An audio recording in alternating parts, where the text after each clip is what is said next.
First Man. You know the drill. A college kid is imbued with great power and likes it. Penumbra has other plans, and hand delivers him to Monarch, a fun 64-page action-packed comic book harkening back to the glory days of Marvel Comics, only on Indiegogo. Well, Heidi-ho, welcome to another fun-filled edition of, what is it? It's the Dennis and Andy Show, DNA. DNA. I'm Andy. I'm Dennis. Welcome back again. It's got to be, right? Because if I'm Andy and it's the Dennis and Andy Show, there's nobody. Nope. Yep. You got to be. D-A, we just have no N because it's and. Did you know, by the way, that we actually have a sponsor today? Oh, who? Oh, our sponsor is First Man on Indiegogo. Well, what is First Man on Indiegogo, you say? Well, it's that fantastic video that we played to open the show. First Man is my comic that I'm crowdfunding on Indiegogo. So if you're into comic books, superhero action, fun stuff, it's 64 pages of excitement, harkening back to the good Marvel Age of Comics, the Silver Age of Comics, where it's just really fun superhero yarn. A superhero yarn. You don't hear that word. You do not. You know, I already ordered mine because I'm still waiting for the conclusion of the original First Man story. That's right. And this wraps it all up. Let's look at some of the stuff here. Oh, real quick. Johnny Lawrence says hi. What's up, Johnny? Are you the Johnny Lawrence, as in Cobra Kai? Oh, my God. We have a celebrity watching us. So anyhow, back to this. We've got the feature tier, which features the 64-page graphic novel because it's square bound with my cover, then the same book with the Bart Sears variant cover, and the program book for $75. Just the program book, which is 40 pages of behind-the-scenes making of First Man for $15. $25 for the comic, $35 for Bart's cover. Every character, these are the main characters. Everyone is going to have their own bio page, a la the Marvel Handbook. Look, he says, yes, he is. Oh, you need to prove it. You need to upload like a video of you kicking Danny Lawrence's butt. I need to see proof. But I'm glad you're watching. Danny LaRusso's butt? Danny LaRusso's butt. Unless he's got a younger brother named Danny I meant Lawrence. Danny LaRusso. Here's some pages from inside the book to... Is it tantalize or titilize? Tantalize. Tantalize. To tantalize you. That's what I meant to say. These are titillating pages that will tantalize your taste buds into wanting to buy this book. All right, I'm never getting you a calendar word of the day again. Oh, come on. Look at that. That's Penumbra. I've got a fake hostess ad in the book because who didn't love those? These are ads? fun. Those are fun. These are fun. And there's Bart's cover. The program book features First Man drawn by some of the top name talents: Adam Hughes, Brian Hitch, Mike Zett, Kevin Nolan, J. Scott Campbell, Brandon Peterson, Bart Sears, Alan Davis, George Perez, and a few more that I haven't shown. I got a sketch tier, so you can get a head sketch, a figure sketch tier, and I even popped up an original sketch cover of a bunch of Justice Leaguers on a wraparound cover. So please check it out. I would appreciate if you back it. Really want to get this book in your hands, and it's time to move on to my sound effects. Dun, dun, dun, dun, dun, dun, dun, dun, dun, dun, dun. And I do that so we don't get sued. Yes, because we can't play the real one, even for 10 seconds. But that's okay. Oh, we checked. We did. And everybody knows it's football time because we had 6 playoff games this last week. Yes, we did. So let's check out and see what went down on Saturday. Well, and Dennis, just so everybody knows, Dennis and I are part of a pick'em with a group of people where we, no points or anything, just straight up pick winner losers. Yep. So we got Colts and Bills. Good game. Good game. I picked the Bills. I was a little worried towards the end there. The Colts looked like they were going to be coming back, but the Bills hung tough. Who'd you pick? Bills. Nice. Dennis and I are 1-1. Then we had the Rams Seahawks. This pick for me was my heart, not the favored, but I was going with my heart. And my heart said the Rams 2-0. Dennis? Same. I also went with my heart. Look at that. I like the Rams. That was a good game, too. It was. Then we went Buccaneers against the football team. And love to see the no-name football team put up a good game. Ron Rivera, kudos. Yep. He was the coach of the Panthers. We live in Charlotte, so I really like Ron, but had to root for the Bucs. My daughter's a big Bucs fan. She made me wear my Bucs t-shirt that she got me for Christmas. So 3-0. What about you? 3-0. Oh, 3-0. All right, let's go to Sunday's games. Recap. Ravens, Titans. This was one where, I mean, look at this. Evenly matched going into it, playing at the Titans, but I said, I don't care. I'm going for Baltimore. And in the beginning of the game, my butt was pinching because it didn't look like they were going to do it. And in the end, 4-0. 3-1. This was the one that got me. It was a toss-up, and everything said pick the Ravens, but I really wanted the Titans to win it. So I went out on the limb, and needless to say, I got it wrong. Then we had Bears Saints. Well, I took the Saints because it's the Saints and they're crushing it. So, yeah, and it's the Bears. 5-0. Yeah, 4-1. I got it right too. I definitely didn't pick the Bears. Last but not least, Browns Steelers. This was the other heart pick. I went for the Browns. I went for the underdog because it's been 25 years. The last time the Browns were in the playoffs and won a game, Bill Belichick was their coach, and they beat the Patriots. Yep. I also had picked the Browns last week, and again, I wanted them to win, but I picked them the week before, and I said they can do it twice in a row, and they did. So I went 5-1 for the week, which was pretty solid. It was enjoyable. Oh, I went 6-0. The only one, and we'll get to that in a few moments. But yeah, now next week. Next week we've got the divisional round, Rams Packers. As much as it pains me, shouldn't pain because you. Because now jumping for joy. Now that I'm 6-0, I really want to win. So I'm not pulling that heart crap anymore, and I'm just going for the win. So I believe the Packers are going to shut the Rams down. The Rams are a warm weather team. It's in Packerville, as I like to call it, cold weatherville. Yeah, the frozen tundra of Lambeau Field. Taking the Packers. Yeah, I am too. Obviously, you can just chalk that up for the rest of the season. Ooh, this is a good one. This one is very tough because even though 13-3, 11-5, it's the Bills, and I don't want to say I don't mean to put them down because they made the playoffs last year, but they were one and done. This year, I really want to see him go on. I'm taking the Bills, but I honestly don't know if they can do it. But I'm taking the Bills. I went with the Bills because they just look good, and I'll say it again. I'm hearkening back to Jim Kelly, Thurman Thomas years. Yeah. I got a feeling they're recapturing that lightning in a bottle from them.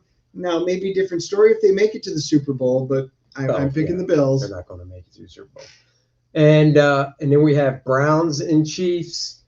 Once again, I'm going to win. I don't think this one's going to be a contest. I think the Chiefs are going to come in there, and I'll even go out on a limb and say the Chiefs beat them by 20+. Wow. We're talking heart. I would love to see the Browns win. So would I. I really would. So would I. In order to go back to my original pick of the Packers and Chiefs in the Super Bowl, with the Packers winning 35-10, recreating Super Bowl I, I have to go with the Chiefs on this. Although, if the Browns didn't upset on here, I wouldn't be too upset. If the Browns didn't upset, I would be very happy. I would obviously take a loss in the pool, but that's okay because I'd love to see the Browns go. And then Saints Bucks. This one I'm torn. Well, I'm taking the Bucks because it's my daughter's team, so I kind of have to. Well, I don't have to do anything. I mean, she's 17. She doesn't tell me what to do. I run this house. Really? So I'm taking the Bucks. But man, I think it's going to be a tough game. I think it's going to be a tough game. It is. I'm going with the Saints because Drew Brees is just looking so good right now, and the team as a whole. But honestly, it could go either way. But I'm doing the Saints. I think it's the smart pick. But again, I wouldn't have a problem if the Bucks won this. I would love to see Tom Brady kind of get there and see what happens with him, and then have to come over here to watch the Packer Tampa Bay game and see him lose to the Bucks again, because that see, was the thing one with of the our Saints losses. is I'm not a Drew Brees hater by any means, but the thing with the Saints is this could be his last year. They're saying so, like highly, and apparently he already has an NBC contract lined up for announcing. I heard. Yeah, We'll see what this happens. Could be his last game. We got another comment here. Thanks for the Packer love. Oh, Ted. Yeah, Ted, it's Cowboy love. no, They're just not in it anymore. But next year, when they win the NFC East and then make the Packers look like they're little bitches, you know. that's just Go you're in a ahead. dreamland like Scooby-Doo ending. No, not at all. Not at all. There had been some firings. There's always Black Monday after the season ends. Yeah, But this week it came out that the Eagles kicked their coach to the curb. Yep. God damn it. What's his name again? I'm already blanking. Peterson. Doug Peterson, right? Yep. Yeah, so Yep. the Eagles need a new coach. It'll be interesting to see who they get because I can't think of. So the Eagles let their coach go. The Jets let their coach go. Falcons. But Falcons coach looks like he's going to be the defensive coordinator for the Yeah. Cowboys. So Falcons, he's out. Chargers, Jets. Yeah, but I don't see any of those. Houston. Out of all the coaches that got let go, I don't see any of them getting picked up by one of these teams to be their head coach, except for maybe Doug Peterson, because yes, he was with the Eagles for 5 years, but it wasn't 5 garbage years. No. They just went down. And that could be player turnover or whatever. So I could see one of those teams maybe picking him up as a head coach, but I can't see a team needing a head coach going, let's get the Jets guy. Yeah. Let's get the Chargers guy. A lot. Yeah, there's a lot of, and I don't think we're done yet. Something tells me we're probably not done. It'll be more clear after the Super Bowl when all the firings are complete. Oh, yeah. Then everybody's going to be looking to pull talent from the other teams. So there's a fun thing done over the weekend on the Bears game, and they aired it on Nickelodeon as well. Yeah, I got actually text messages from Mr. Peterzo. He says, "Hey, are you watching this on Nickelodeon?" I'm like, "No, it's on. I got it on CBS." And I says, "Because Romo's doing it, and I kind of like him as an announcer." He goes, "You need to see what they're doing on it." So I actually flipped it over to it, and man, it's fun. They're doing a lot of stuff for kids. So like when they're tackling, they have it reminds me of the original '60s Batman. Right. They really need a sound effect over that blue going whomp. Yep. So there's a couple of things, screenshots that will show you of things that they did throughout. So like when they tackled it, and then when they had the touchdown after the end, they cut the screen cut into SpongeBob, which was great, and everybody's sitting there laughing. And then when they got the touchdown, cool. The end zone's being slimed. It was just really fun, and sound effects and everything. So it was fun. Yeah, Courtney and I watched, I think, the first half, and it was very entertaining. Kind of like you, I did miss the adult announcing with Romo, and I like Romo. So we did switch back after the first half. But I did like the graphics. They showed if a flag was thrown, this little kid pops up and explains, which I thought was cool because. But they did it in a fun way. So he explains the holding penalty. Here's what a holding penalty is. And then he makes a comment like, but at this age, I don't even like to hold hands. Right. It was just fun. It was great for kids, and it was an enjoyable change of pace. Let's put it that way. Now, if it were Aikman and Buck, I would have watched the entire game on Nickelodeon. Oh, yeah. Oh, wait, you don't like Aikman and Buck? Not at all. Oh, I like Aikman and Buck, you bastard. I thought you, that hurts. So this is the pick'em we were telling you about. Oh, Look at that. Perfect. Perfect. So alone up here. 6 out of 6. Next week it will be 10 out of 10. We'll see. Mark, well, and it looks like Mark and I had 5, so Mark- we're in second. And by the way, Mark Pennington, good friend of mine, he is a huge Browns fan. So I'm actually really happy for him because he's a big, like, lifelong, grew up there. He doesn't live there anymore. That but- explains it because we're on Skype, so we do a lot of trash talking on Skype right now. And I saw, so he kept bringing up the Brown stuff. Well, that explains it. Congrats. And then we've got my buddy Bart Sears at 4-4. My other buddy Ron Mars at 4-4. Bart's a Tampa fan, so he's loving it. Ron's a Giants fan. Poor Ron. Oh, He's not feeling it. Kasaya is Bart's daughter. She's 4-4. Chip Carey's a mutual friend, 4-4. Bart's brother Brett, 4-4. God, sad. boy, we're down to You the know where they threes now. blew it? All these people blew it with Pittsburgh. Yeah, Has the Browns won. game. Yeah. They all picked Pittsburgh, and I'm not sure about what other game they might have blown it on. Maybe the not the Washington game. It's probably Maybe the could be the Bills. Ravens. Ravens Yeah, game. probably the Ravens game. game. This is a friend up from Syracuse, Michael. 3-3, really did bad. This is actually Bart's son-in-law. Crap the bet on that one, buddy. And then another friend of ours from up in Syracuse that really, I don't know. I think he might have been drunk when he made these picks. No, a drunk person would get half right. Yeah, and then my daughter, for some reason, who didn't show up, is number 12, and she's coming in at 2-2 as well. So that's sad.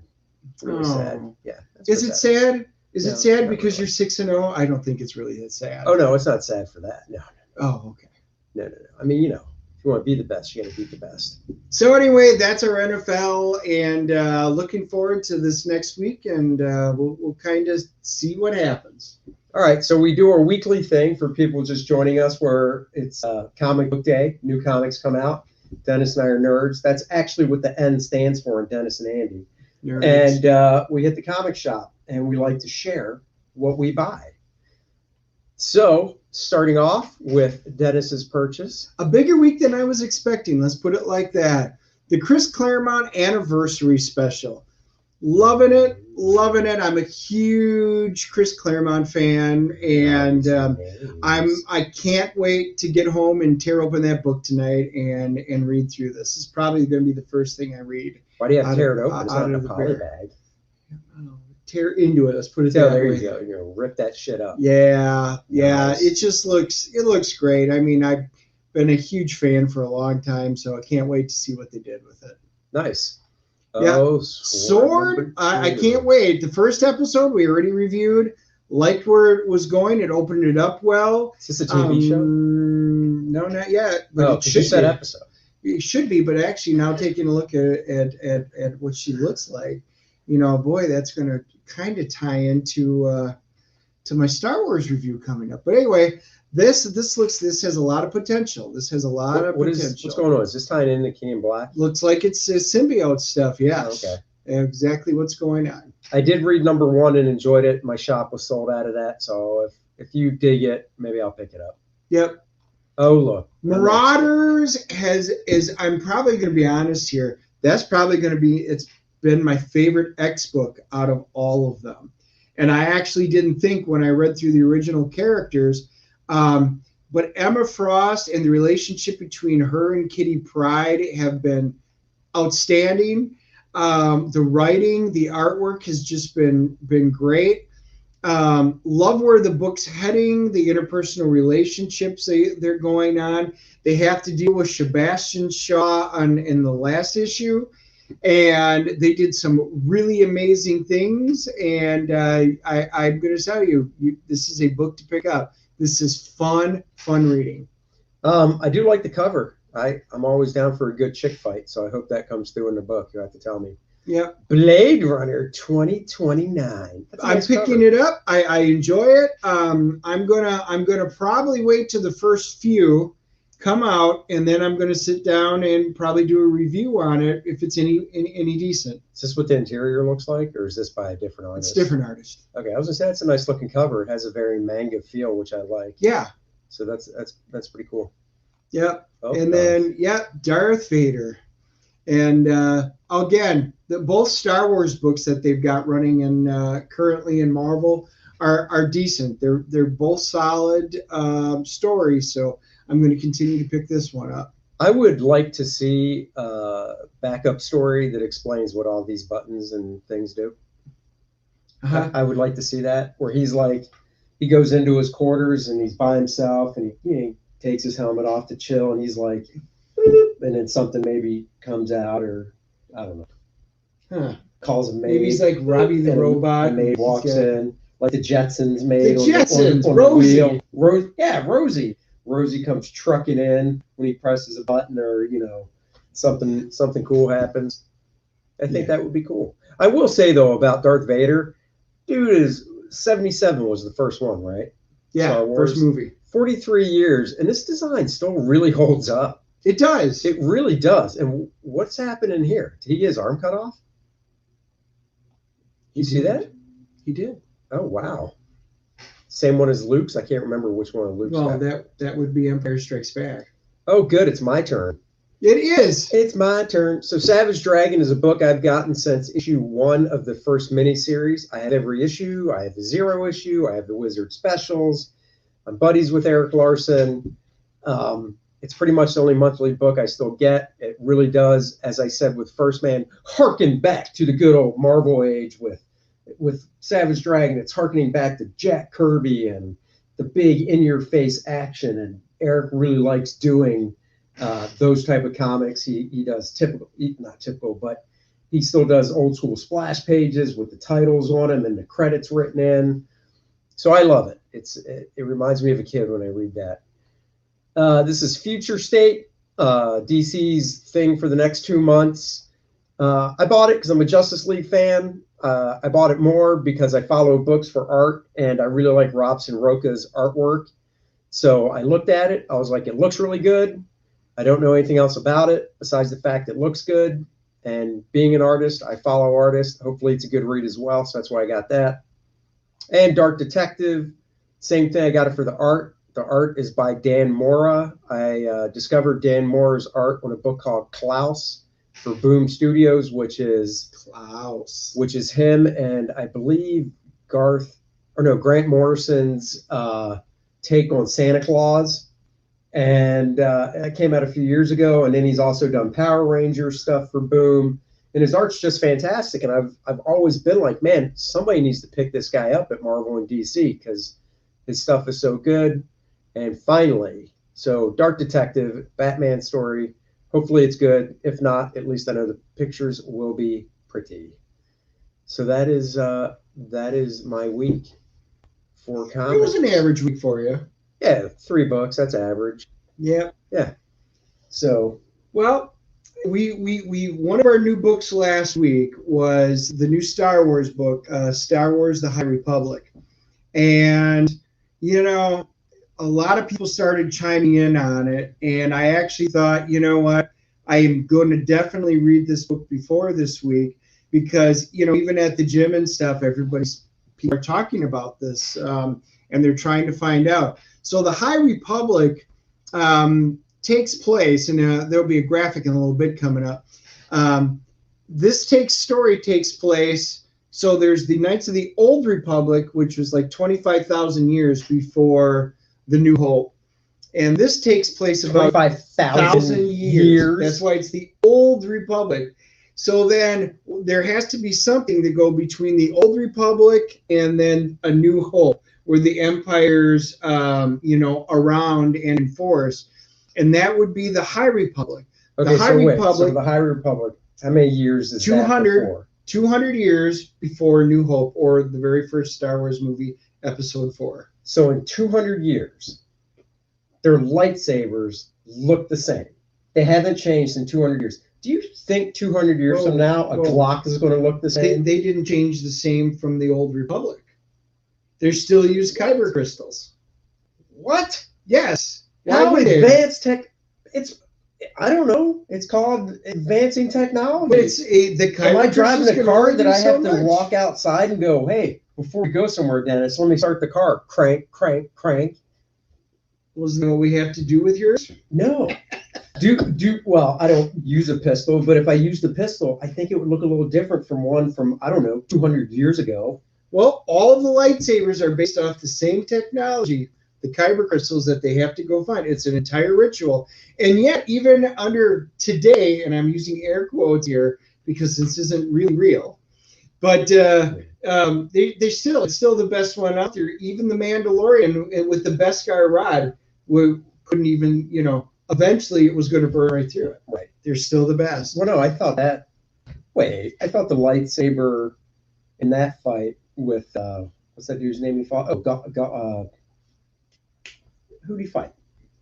Mandalorian fight that had the lightsaber that almost burned through. I mean, Gideon? Gideon, yeah. I thought that lightsaber was like really Well, special. that's a special. It's a dark saber. That's what I'm different. saying. That's different. That is not a lightsaber. Right. Okay. Well, anyway, this takes place 200 years before Episode 4, but the entire period stretched out for about 800 years. So in this era, the Jedi were not military.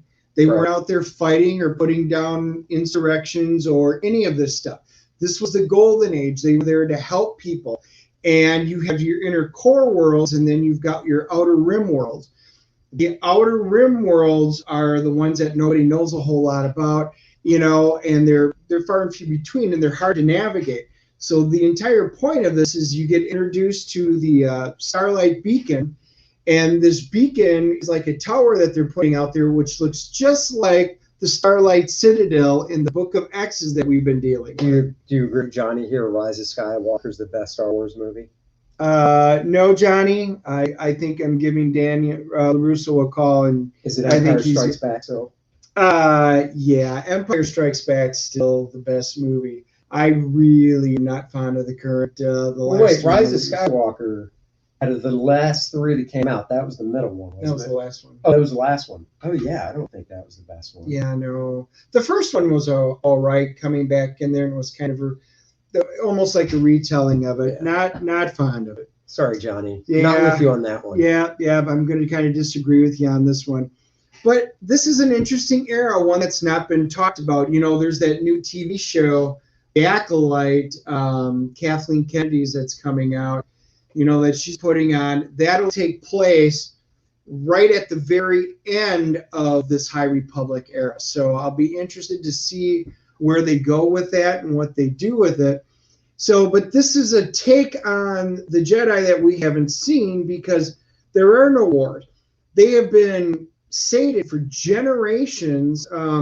There's been no war. They've helped out people. I mean, and that's it. Some people are like, well, that's really, really boring because there's nothing going on. There is going to be some big dark thing that's going to happen, and a new enemy is going to emerge, which we'll find out, which we don't find out in this first one.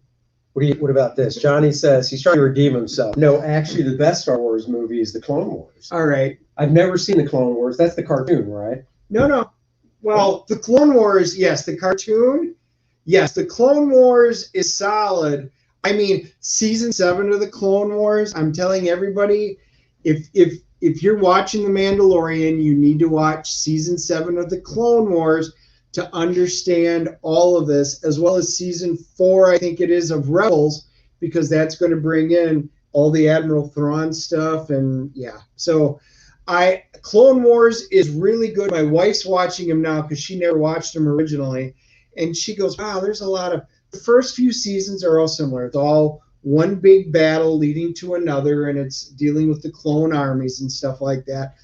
But man, it really gets good. And then they finally came out with season 7 to wrap up, and it's phenomenal. It is absolutely phenomenal. So I don't want to say the best, but it's up there because in my mind, Empire Strikes Back is still my favorite of all of them. Although Rogue One was really decent, and obviously the original trilogy. God, I love talking Star Trek. Okay, let's keep talking. Wow. Oh wait, Star Wars. Wow, you can take your expand Just / kidding. Battlestar Galactica button, go sit in the corner. Oh damn, he's laying down some BS, and I mean Yeah. Battlestar when he said when I say Yeah. So So- anyway, the High Republic sets place in here. You get introduced to a few characters. The main girl up front is a Padawan, and Oh, okay. you know, I'm not going to do any spoilers in this because I kind of want people to read it. I find it very interesting because she's going through her Jedi trial, and this is what this one's about, and she's very unsure of herself. She's got a lot of angst, a lot of self-doubt. Right. She's very emotional. She cusses and swears a lot. Whoa. All things that any of us that have been around Star Wars that long, she wouldn't have passed. They wouldn't have put her in through the trial and completed her because she's not ready. So I'm wondering if because things have been so well and they buried all the Sith stuff for centuries, that they're just letting stuff slide. I don't know. I thought it was an interesting take. The next one, I kind of will show you. That's kind of the intro. It talks about the High Republic, and the next slide actually, there's kind of your timeline. You know, from currently they're starting at the High Republic, working their way through the fall of the Jedi, which, you know, the Clone Wars, the TV, you know, the show.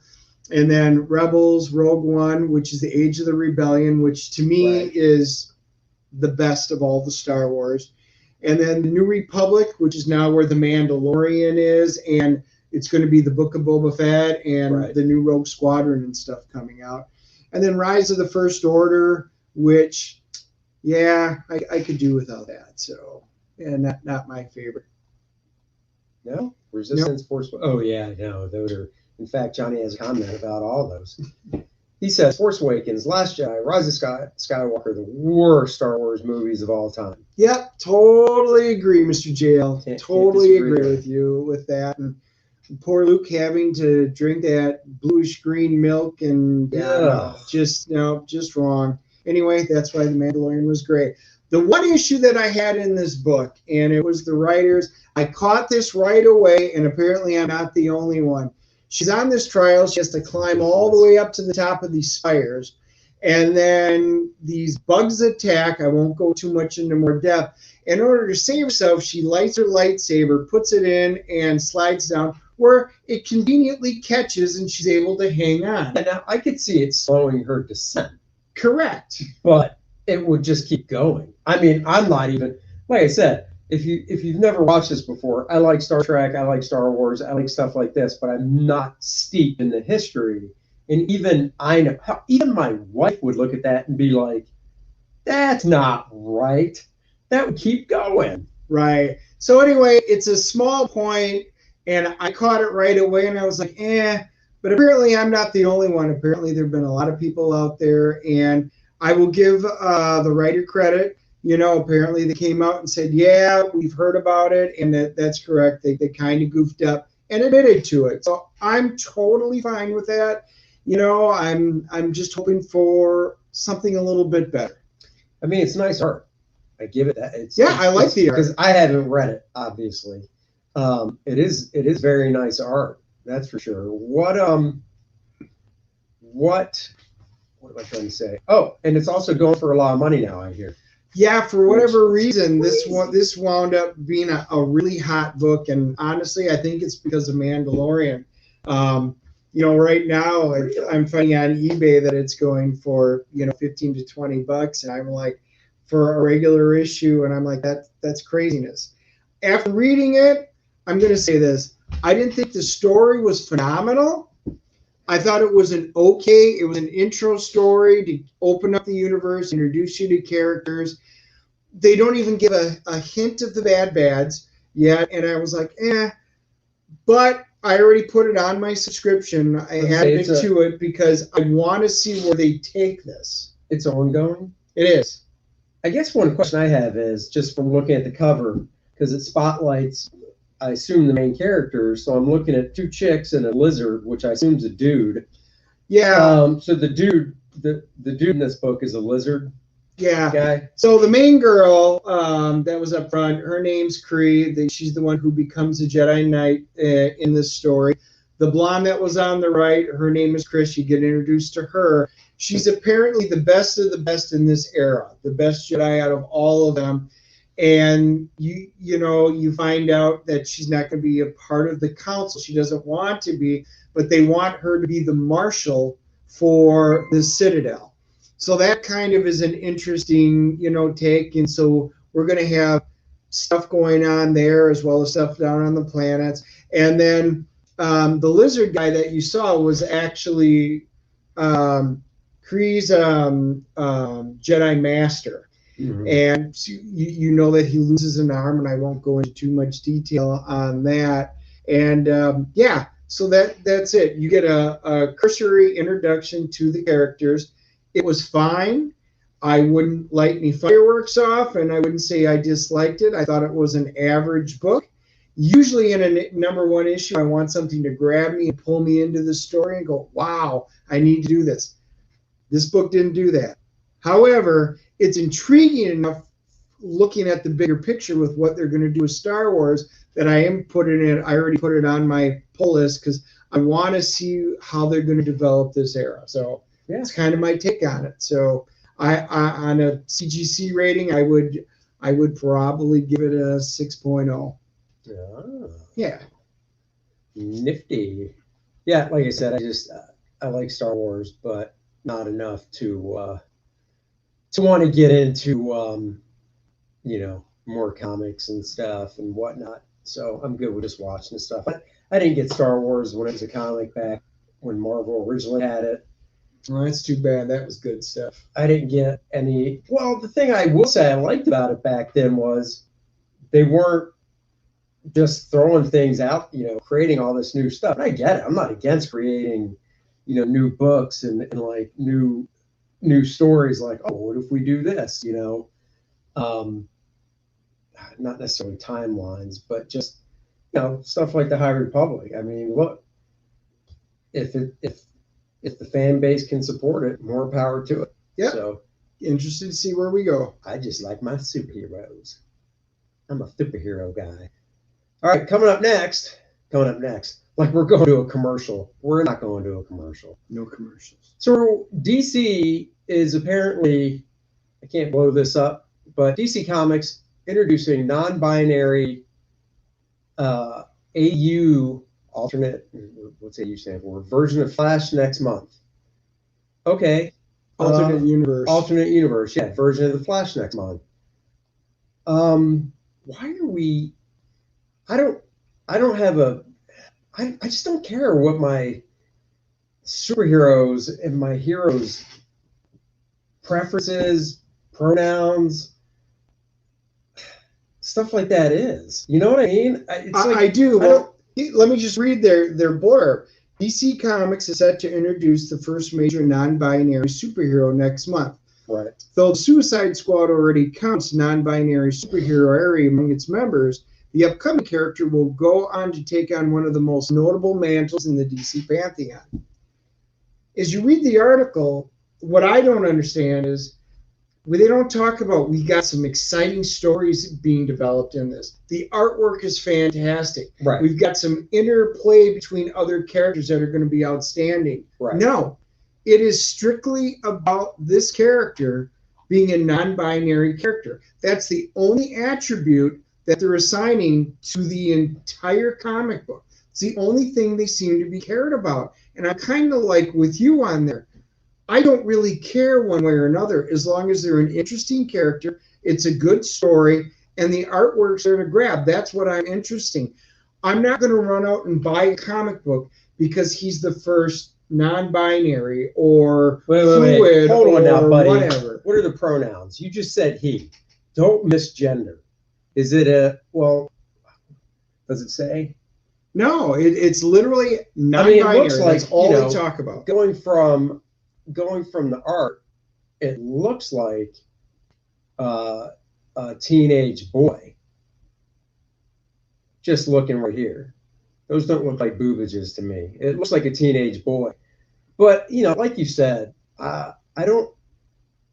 Is that supposed to be a selling point? It should. It's in not- my it mind, shouldn't it be. shouldn't be It because shouldn't be. I'm not going to buy a comic because of a gender reason. I'm going to buy a comic because For a good story. I want to read the character because they got a cool story, or hey, that art, like Prillo. Everybody knows I love Prillo. If Prillo put out a book with that character in it, I would buy it just because it's Prillo art. Right. And well, just I love so many different artists out there, but I just mentioned Dan Mora, who's doing Dark Detective. If Dan Mora was drawing it, I'd probably buy it just because Dan was drawing it. Right. But and I also putting it out on a news site as this big news story, it just, to me, it's non-news. Because like you said, if I go into the shop and I didn't know about this and I just pick it up because I think it looks cool and I take it home and read it, as long as while I'm reading it too, it's not forced into the writing of the story. You know what I mean? Like if it goes naturally with the flow, because we don't know anything about the story. Right. So we can't even say that. If they gave us some clue about the story, sure, but we don't know anything about the story. So I guess what I'm trying to say is if I'm reading the comic and for no other reason, he's talking to a friend or talking to somebody in the book and he announces, oh, by the way, I'm non-binary, these are my pronouns. If it doesn't advance the story in some way, then what's the point? When you're editing a movie, you want to take things out that don't advance the story. Right. If it doesn't advance the story, cut it, throw it on the cutting room floor. Well, you know how many years I've done conventions and stuff like that. Here we go. Gold Gauntlet Comics. This drives me up the wall. I'm with you. Just give me characters. Exactly. Yep, I agree with you. And Look at how many years we did conventions, Right. and when I sold comics and stuff. I can tell you on this hand how many times over the 5 years that somebody came up to me and said, hey, do you give me a comic book with a non-binary character or whatever? or a gay character. Zero. Or whatever. Never. You know what I mean? It never happened. Now they would come up to me and say, hey, I'm looking for a speedster, or I'm looking for somebody like Flash, or somebody that's really fun that my daughter or son would be interested in. Or what are your daughter and son like for superheroes that they've seen on TV, and they would rattle them off. That's the kind of stuff. Well, here's some really good stories that they would be interested in. This kind of marketing, zero. Never had anybody come up, and yet DC and Marvel keep doing this. Right after this is Star-Lord. They're kind of doing this with Star-Lord. The other thing I was going to say too is it's like you said, nobody's ever come up to you and said, oh, I want this. So the thing I'll give DC credit for is it's a brand new character. Yes. And I don't even care that it's an alternate universe. They could say this takes place in the DCU main universe and give this speedster some different origin. And he's like, oh, I've got these speed powers. I've always liked to fly, whatever.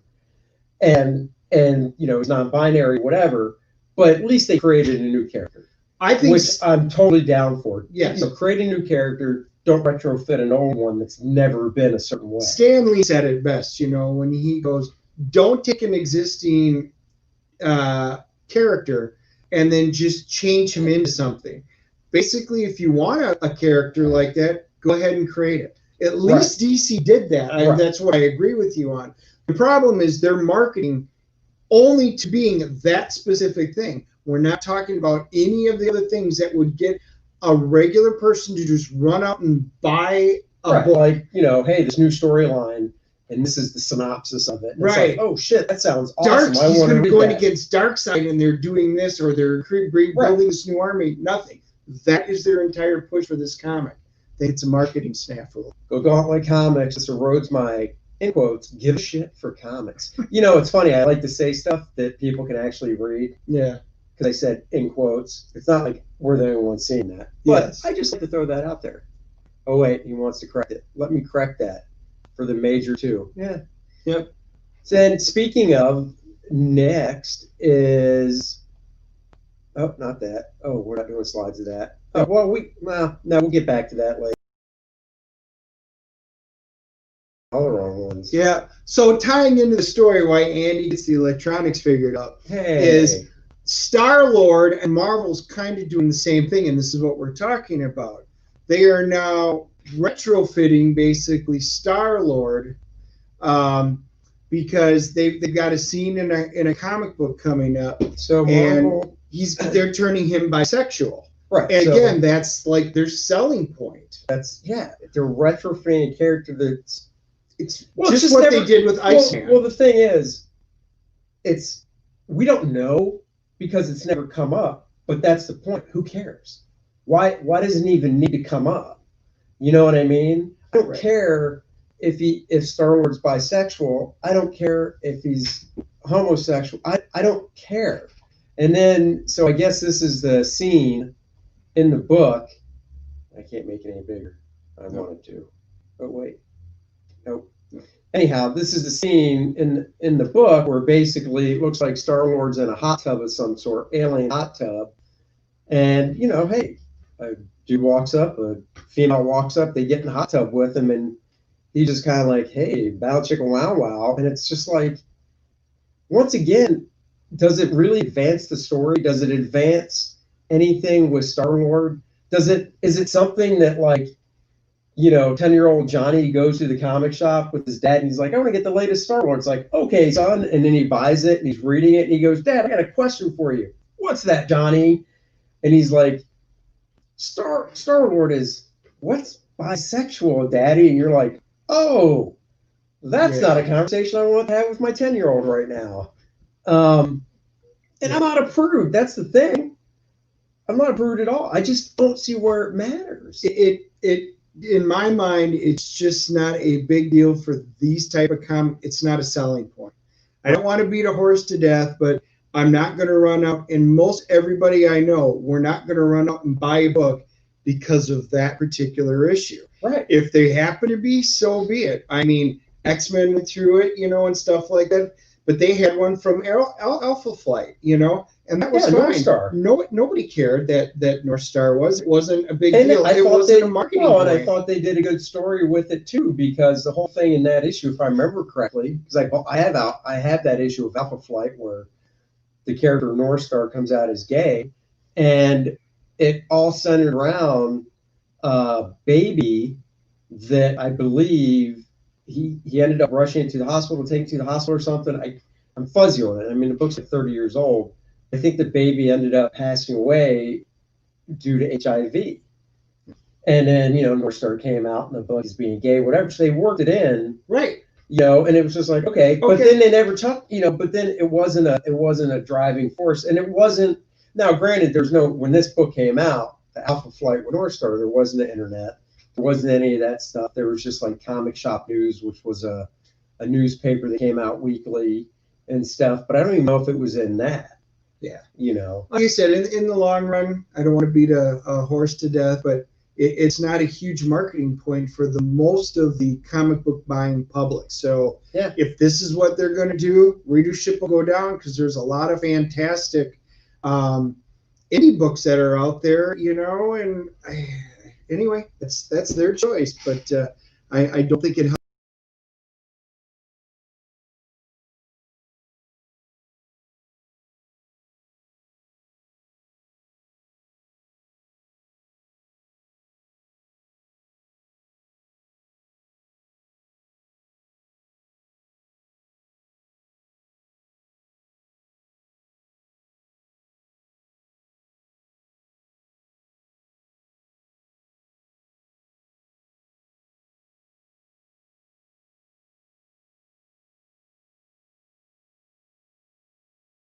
First Man.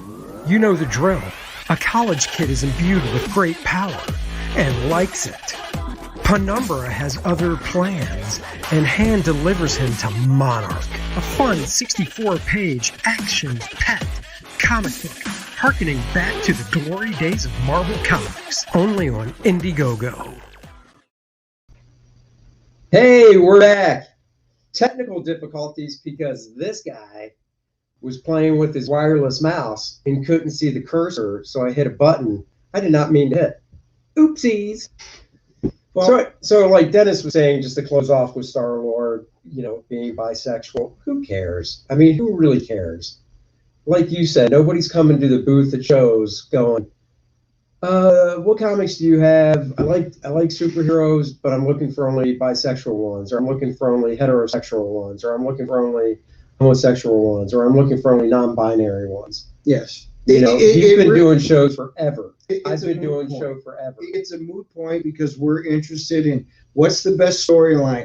If I'm reading Batman or if I'm reading it, that's what they want to know. What's the best stories? What ties into it? What can I advance my reading on? Et cetera, et cetera. Exactly. So moving on. Moving on to the Oscars. That's right, Oscar buzz. Oh, Oscar buzz. That's right. Wonder Woman has been submitted for every Oscar category. Every Oscar anything you category. could think of. So we're talking. Wonder Woman's been submitted for. Well, let's read them down. Best Picture. Yep. And I mean, seriously, and I'm not bashing Wonder Woman. And if you want to listen to our review, last week's review is when we did it. Go Was it back last and week or listen 2 to weeks? it. Was it 2 weeks? Might have been 2 weeks. Anyhow, we did a review of Wonder Woman. I think it was actually 2 weeks ago. But the point is, we're not bashing Wonder Woman. I love this. Where are you guys? Yeah, I know. That's on me. Yeah, that's all we do is laugh. We need a producer to run the board. That's what we need. We're trying to juggle so much. Yeah, But it was not a great movie. it's a lackluster movie. Yes. And that's the ratings it's getting. When there's Oscar buzz around a movie. I mean, one, it's really talked about as Oscar worthy. I'm trying to think. One of the Batmans, wasn't one of the Christopher Nolan Batmans up for an Oscar back in the day? Oh, so they do. Typically, it's costume design. Or, no, that's it. Not for story, not But for no, best Joker picture. was, wasn't it? I don't consider that bad. Joker was a great movie. No, I know, but I'm just saying, Joker is a DC superhero. I mean, it's a villain, Yes. but still, I could see that after watching that movie. Yeah. But after watching Wonder Woman 84, I got flashbacks of Green Lantern. Yes. And we all know my feelings on the Green Lantern movie. You loved it. Yeah. I know. First half, yes. Oh. Best director, Patty Jenkins. We all come on. This was not a very well directed movie. Change the name to Patrick Jenkins. It's not going to be best director. No. Best adapted screenplay. No. Well, okay, so here's my question. An adapted screenplay on, for instance, a novel, like say The Shining, Right. is literally adapted from that book. Correct. This wasn't adapted from a comic book story. That was actually my question. It's just a Wonder Woman story they wrote for the movie. There's not a Wonder Woman story that I know of. Not a graphic novel. Not a graphic novel, not a single issue that I know of that this was adapted from. So why, maybe they're just throwing that like pasta at the wall to see if it sticks, because I doubt anybody on the Oscar committee is going to go, wait a second, Yeah. I read comics. That was not a story in a comic. Yeah. Kristen, Best Supporting Actor. Well, Gal Gadot was from Best Supporting Actress. No, Gal Gadot's Best Actress, I thought. Best Actress. Right. And supporting is Kristen Wiig, Robin Wright, and Connie Nielsen. Connie Nielsen was literally in the movie for like 30 seconds. Same with Robin Wright. She wasn't in a movie. She was at the beginning, which was the best part of the entire movie, Right. was the intro scene, which we had already talked But- about. And then the Hans Zimmer score that went along with it was hands down the best part of the movie. Well, let's get back to the supporting actress thing. When you think supporting actress, you literally think of somebody who is, well, Kristen Wiig. Yeah, she was a she supporting was. actress. She She wasn't was. a star. Gal Gadot was a star. Kristen Wiig was the supporting actress. Robin Wright and Connie Nielsen, nothing against either one of them. I think they're great actresses. They had cameos. Yes. If you're going to call them anything, you're going to call them cameos. And if I was Kristen Wiig, I'd be annoyed that they were put up in the best supporting, because I'd be like, wait a second, I was in the movie for, a movie was 2.5 hours. Let's say she was in it for a total of 45 minutes. I'm just throwing that out there. I have no idea. Don't fact check me. Let's say it was 45 minutes. I'd be like, I'm best supporting actress for 45 minutes. You two are in it for maybe 5. Yeah. Seriously, that's a cameo. Yeah, exactly. You know, and best supporting actor, they got both Chris Pine and Pedro. So in other words, Pascal. only 2 male actors in the movie. Yeah, and again, we both agreed last time they had good acting, but the scripts that they were given were garbage. Well, wait, here's a question. Why isn't the boy actor that played Pedro's son a supporting actor? He had more screen time than Connie Nielsen and Robin Wright did. I know. Or the girl that played little girl Wonder Woman had more screen time, for God's sakes. They have best sound. They've got best special effects. So again, I'm going to throw it out there.